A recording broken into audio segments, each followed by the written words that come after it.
வணக்கம். செல்வகுமாரின் வடகிழக்கு பருவமழை குறித்த ஆய்வறிக்கை.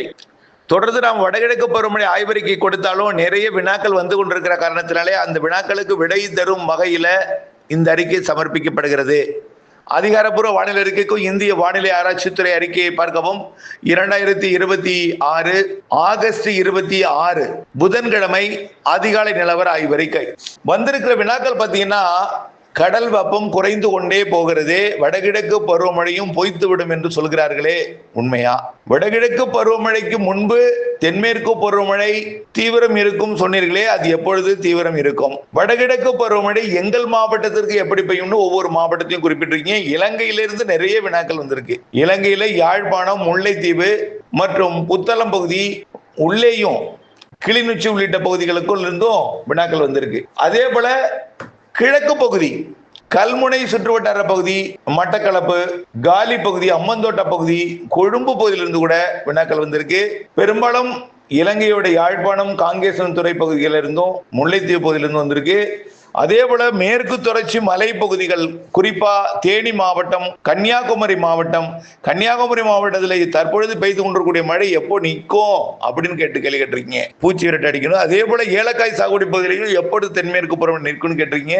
அது தொடர்பாக ஏற்கனவே நம்ம சொல்லப்பட்டிருக்கிறது முதல் அறிக்கையில். ஆனால் வடகிழக்கு பருவமழைக்கு முன்பே தென்மேற்கு பருவமழை வடகிழக்கு பருவமழை போல கண்டிப்பாக பொழியும் அப்படின்னு நம்ம சொல்லியிருக்கோம்.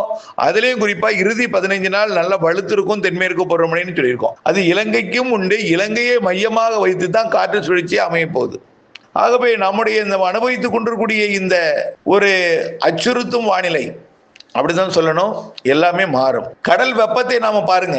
சூப்பர் எல்னினோ என்று அறிவிக்கக்கூடிய படத்தில் இருக்கக்கூடிய வெப்ப வரைபடத்தையும் நாம இணைத்திருக்கக்கூடிய வெப்ப வரைபடத்தையும் நீங்க பார்க்கணும். அந்த சூப்பர் எல்னினோ என்கின்ற காட்டப்படக்கூடிய வெப்ப வரைபடத்தில எல்லாம் தென் அமெரிக்காவோட பகுதியில் அதிக வெப்பம் இருக்குதான். 31 டிகிரி இருக்கு, 32 கூட ஒரு சில இடத்துல இருக்கு. ஏற்கனவே ஆசிய பகுதியிலையும் 32 டிகிரி செல்சியஸ் வெப்பம் இருந்துச்சு. ஆனால் அங்க அமெரிக்க பக்கம் உயர்ந்திருக்கக்கூடிய வெப்பம் 31, 32, ஒரு இடத்துல 32 இருக்கு, ஒரு சில இடத்துல. பரப்புள் குறைந்ததான் அங்க இருக்கு வெப்பம். குறைந்த பரப்பில் தான் வெப்பம் அதிகமா இருக்கு. ஆனால் ஆசிய பக்கத்துல ஜப்பான் முதல் ஆஸ்திரேலியாவோட வடக்கு பகுதி வரைக்கும் வெப்பம் உயர்ந்திருக்கு. இது தொடர்ந்து இருந்து கொண்டுதான் இருக்கு. இப்ப கொஞ்சம் குறையுது, அது உண்மைதான். ஒவ்வொரு புயலாக உருவாக அந்த இடத்துல வெப்பத்தை உறிஞ்சி ஊதிடும். புயலுக்கு எது சக்தி? புயல் ஒன்று தாழ்வு நிலைகள், காற்றழுத்த தாழ்வு மண்டலங்கள். சூப்பர் புயல 2-3 வழித்தடத்துல பயணிச்சுது. தைவானை நோக்கி, சீனா நோக்கி, ஜப்பான் நோக்கி, தென்கொரியா, வடகொரியா நோக்கி. ஆக இதெல்லாம் அந்த வழித்தடத்துல போகும்போது கொஞ்சம் வெப்பத்தை உரியும். அந்த இடத்துல வெப்பம் கம்மியா இருக்கு. ஆனால் இன்னும் சீன பக்கம், தைவானுக்கு தெற்கே, ஹாங்காங் ஒட்டி தென்சீன கடற்பகுதி, பிலிப்பைன்ஸ் சுற்றுவட்டார கடற்பகுதிகளில் இன்னும் எந்த புயலுமே ஒரு பாதிப்பு இன்னும் பிலிப்பைன்ஸ்ல கொடுக்கல. எல்லாமே வரும், தாமதமாகத்தான் வரும். அது நம்ம ஏற்கனவே திரும்ப சொல்லிட்டே இருக்கோம். மாதிரிகள் அப்படியே பிலிப்பைன்ஸை ஒட்டி வந்து அப்படியே ஹாங்காங் வந்து திரும்பி வடக்கு நோக்கி சீனாக்குள்ள போய் விடாதான் காட்டிட்டு இருக்கு. கண்டிப்பா இது மாறும். தொடர்ந்து உற்று நோக்கிட்டே வாங்க. தென்சீன கடல் வெப்பமும், தாய்லாந்து வளைகுடா வெப்பமும், வங்கக்கடல் வெப்பமும் உயர்ந்தே தான் இருக்கு.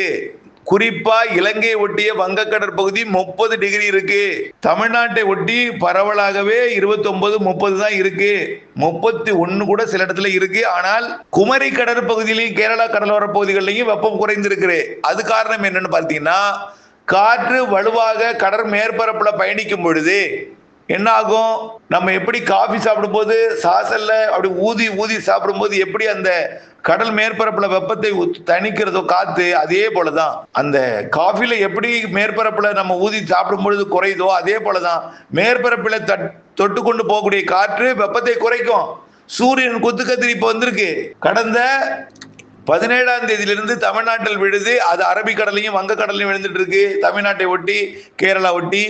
இது தற்பொழுது இன்றைக்கு தேதி 26, 27, 28 தேதியில எல்லாம் தமிழ்நாட்டின் தென் மாவட்டங்கள் 2ஆம் தேதி வரைக்கும் தென் மாவட்டங்கள் விழுந்து கொண்டிருக்கும். அதனால அதற்கு பிறகு 21ஆம் தேதி வரைக்கும், செப்டம்பர் 21ஆம் தேதி வரைக்கும் குமரி கடல்ல விழும்.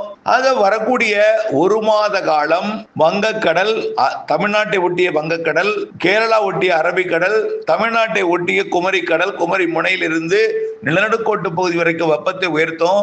அதற்கு பிறகு நிலநடுக்கோட்டை ஒட்டி மிக மெல்ல வடக்கு நோக்கி தெற்கு நோக்கி நகர்ந்து டிசம்பர் மாதம் 21ஆம் தேதி போயிட்டு திரும்பும் வரைக்கும் நிலநடுக்கோட்டு பகுதி வெப்பம் உயர்ந்து கொண்டே இருக்கும். அங்கிருந்து வரக்கூடிய எம்ஜிஓ எனப்படக்கூடிய நீராவி சுழன்று வரக்கூடிய காற்றும் நமக்கு கிடைக்க பெறும். கண்டிப்பா வெப்பம் உயரும். இந்திய பெருங்கடல், அரபிக்கடலோட தெற்கு பகுதி, வங்கக்கடலோட தெற்கு பகுதி ஆக ஐஓடி வெப்பம் கண்டிப்பா உயரும். கண்டிப்பா குறிப்பாக தற்பொழுது அரபிக்கடலுக்கு தெற்கு புறம் இருக்கக்கூடிய நிலநடுக்கோட்டு இந்திய பெருங்கடல் வெப்பம் உயர தொடங்கி இருக்கு. இது வடகிழக்கு பருவமழைக்கும் இறுதிக்கட்ட தென்மேற்கு பருவமழைக்கும் அது சாதகம்தான் தரும். இறுதிக்கட்ட தென்மேற்கு பருவமழை வடகிழக்கு, அதாவது தென்மேற்கிலிருந்து வரக்கூடிய காற்று நீராவியை கொண்டு வரும். அதே போல வடகிழக்கு பருவமழை அங்கே காற்றழுத்த தாழ்வு நிலைகள் அந்த பகுதிக்கு போகும். அப்போ தமிழ்நாட்டின் வழியாக தென் மாவட்டங்கள் வழியாக ஊடுருவி போகக்கூடிய வகையில அது சிறு சிறு நிகழ்வாக இருந்தாலும் நிறைய மழை பிடிப்பை தரும் வகையில தான் வானிலை அமைப்பு அமையும் என்பதையும் தெரியப்படுத்த விரும்புகிறேன். ஆக பசிபிக் பெருங்கடல்ல எல்னினோவே இருந்தாலும் ஆசியாவோட தென் சின்னக்கடல், தாய்லாந்து வளைகுடா, இந்திய பெருங்கடல், இந்திய பெருங்கடலின் வடக்கு இந்திய பெருங்கடல், அதாவது அரபிக்கடல், வங்கக்கடல், நிலநடுக்கோட்டு இந்திய பெருங்கடல்லாம் கண்டிப்பா இனிமேல் தான் வெப்பம் இன்னும் உயரும் பொழுது வடகிழக்கு பருவமழைக்கு முன்பே தென்மேற்கு பருவமழை வலுவாக இருக்கும். வளிமண்டல சுழற்சி அடுத்தடுத்து உருவாகும். இப்ப தெரியாது பாருங்க, இலங்கை அருகே வளிமண்டல சுழற்சி முன்கூட்டியே உருவாகி தென்மேற்கு பருவமழை இறுதி கட்டத்தை தீவிரப்படுத்தும். அப்பொழுது தமிழ்நாட்டின் இந்த மழை பெய்யாமல் இருக்கக்கூடிய தென் மாவட்டங்கள், கணவாய் பகுதிகள், காற்று பகுதிகள், மேற்கு தொடர்ச்சி மலை பகுதிகளுக்கெல்லாம் நல்ல மழைப்பொழிவை கொடுக்கும். டெல்டா மாவட்டங்களின் தெற்கு பகுதிக்கும், ராமநாதபுரம் கடலோர பகுதிகளுக்கு, தென் கடலோரம் எல்லா மாவட்டங்களுக்கும் கிடைக்கும். அக்டோபர் 18 ஐப்பசி 1 தான் வடகிழக்கு பருவமழை அப்படியே தலைகீடாக மாறும். அப்போ எப்படி கை கொடுக்குன்னா, இப்ப நீராவி நிறைய ஏறுது. ஆனா நீராவியை நீராக மாற்றுவதற்கு குளிர்ச்சித்தன்மை இல்லை. அதாவது குளிர்காற்று வரணும், உயரழுத்தம் இருக்கணும், இல்லாட்டி வளிமண்டல சுழற்சி இருக்கணும். எப்பெல்லாம் வளிமண்டல சுழற்சி உருவாகுதோ அப்பதான் மழை பெய்யும். வளிமண்டல சுழற்சி தான் மேலடுக்கில் இருந்து கொண்டு குளிர்விக்கும். ஆகவே காற்றை மேலே எழுப்பணும், எழுப்பி குளிர்விக்கணும், மழையாக பொழியணும். குளிர்விக்கும் அமைப்பு சாதகம் இல்லாத காரணத்தினால இந்த மழைப்பொழிவு இப்பொழுது இல்லையே தவிர கடல் எல்லாம் சாதகம் இருக்கு. நீரோட்டம் முழு ஒத்துழைப்பு தருது. நீரோட்டம் எங்கிருந்து பாருங்க, சுமத்ரா தீவிலிருந்து நீரோட்டம் இந்திய பெருங்கடலோட நிலநடுக்கோட்டு பகுதிக்கு வருது, வங்கக்கடலோட தெற்கு பகுதிக்கு வருது, அரபிக்கடலோட தெற்கு பகுதிக்கு வருது. நிலநடுக்கோட்டை இந்திய பெருங்கடல் வெப்பம் உயர்த்துவதற்கு நீரோட்டம் சாதகம் இருக்கு. இன்னும் நீரோட்டம் வலுப்பெறும். குறிப்பா தமிழ்நாட்டின் கரையோரத்துல வெப்பம் உயரும். கண்டிப்பா வடகிழக்கு பருவமழை சராசரிக்கு அதிகம் என்பதில் மாற்றமில்லை. அதுவும் தமிழ்நாட்டின் கடலோர மாவட்டங்களுக்கு அதிகம் இருக்கும். அதுலயும் குறிப்பா தென்கடலோரம், இலங்கையை மையமாக வைத்து நிகழ்வுகள் அமையும், காற்று சுழற்சிகள் அமையும். குறிப்பா தென் மாவட்டங்கள் கன்னியாகுமரி, திருநெல்வேலி, தென்காசி, தூத்துக்குடி, விருதுநகர் மற்றும் மதுரை, சிவகங்கை, புதுக்கோட்டை, டெல்டா மாவட்டங்களோட பகுதிகள் ஒட்டுமொத்தம். அதே போல நீலகிரியிலிருந்து கன்னியாகுமரி வரைக்கும், அதுலயும் குறிப்பா கோயம்புத்தூருக்கு தெற்கே இருக்கக்கூடிய மேற்கு தொடர்ச்சி மலைப்பகுதி எல்லாம் நல்ல மழைப்பொழிவு வடகிழக்கு பருவமழையிலையும் கொடுக்கும். நிகழ்வு அரபிக்கடல் நோக்கி சிறு சுழற்சியும் காற்று சுழற்சியும் மெல்ல நகரும். அதாவது கடற்கரையோரத்தில் நீடிக்கும், தமிழ்நாட்டின் வளிமண்டலத்து வழியாக பயணிக்கும், அரபிக்கடலில் போய் நிற்கும். அப்படியே மெல்ல நகரும் நிகழ்வாக சிறு நிகழ்வும் அதிக நீரை கொண்டு வந்து கொடுக்கும் வகையில மழைப்பொழிவு இருக்கும் என்பதை நீண்ட காலமா சொல்லிட்டு வர்றோம். அதுல எந்த மாற்றமும் இல்லை. குழப்பிக்கொள்ள வேண்டாம். வரக்கூடிய வினாக்களுக்கான பதில் இது. குழப்பிக்கொள்ள வேண்டாம். வானிலை அப்டேட்ஸோட இணைந்திருங்கள். மழை நீரை சேகரிங்கள். கண்டிப்பா மழை நீரை நீங்க சேமிக்கும் அளவுதான் மழை இருக்கும். சேமிப்பதற்கு அதாவது முன்னெச்சரிக்கை, அதாவது கரைகளை பலப்படுத்தி வைத்தல் தான் நமக்கு முக்கியம். வடகிழக்கு பருவமழை கண்டிப்பா மழை பொழிவு கூடுதலாக தான் இருக்கு. ஆகவே இப்பொழுது இருக்கக்கூடிய இந்த நிலையெல்லாம் மாறும். அதுவும் வடகடலோரம்னா தினம் மழை பெஞ்சிட்டு தான் இருக்கு. செப்டம்பர் 3ஆம் தேதியிலிருந்து இன்னும் மழைப்பொழிவு கூடுதலாகிறது. 8ஆம் தேதியிலிருந்து மேலும் கூடுதலாகிறது. இதெல்லாமே தென்மேற்கு பருவமழை காலத்துல வழக்கமா எப்பொழுதும் பெய்யக்கூடிய மழை தான் இப்படி பெய்து கொண்டிருக்கு. ஆனால் மேற்கு தொடர்ச்சி மலையில அணைகள் பகுதிகளிலையும் 1 TMC தண்ணீர் வந்துட்டு தான் இருக்கு. மேட்டூரும் இப்பொழுது 90 அடியை தாண்டி இருக்கு. 51 TMC மேல போயிட்டு இருக்குது. ஆகவே தயவுசெய்து கவலைப்பட வேண்டாம். ஆனால் வடகிழக்கு பருவமழைக்கு நான் முன்னெச்சரிக்கை எடுக்கணும்னு தான் திரும்ப சொல்றேன். அந்த கேள்விதான் அதிகமா வந்திருக்கு. வடகிழக்கு பருவமழை எப்படி இருக்கும், வடகிழக்கு பருவமழை எப்படி இருக்குன்னு அச்சப்பட வேண்டாம். மழைப்பொழிவு இருக்கிற என்ற நம்பிக்கை வேண்டும். மழைநீரை சேகரிக்க வேண்டும்.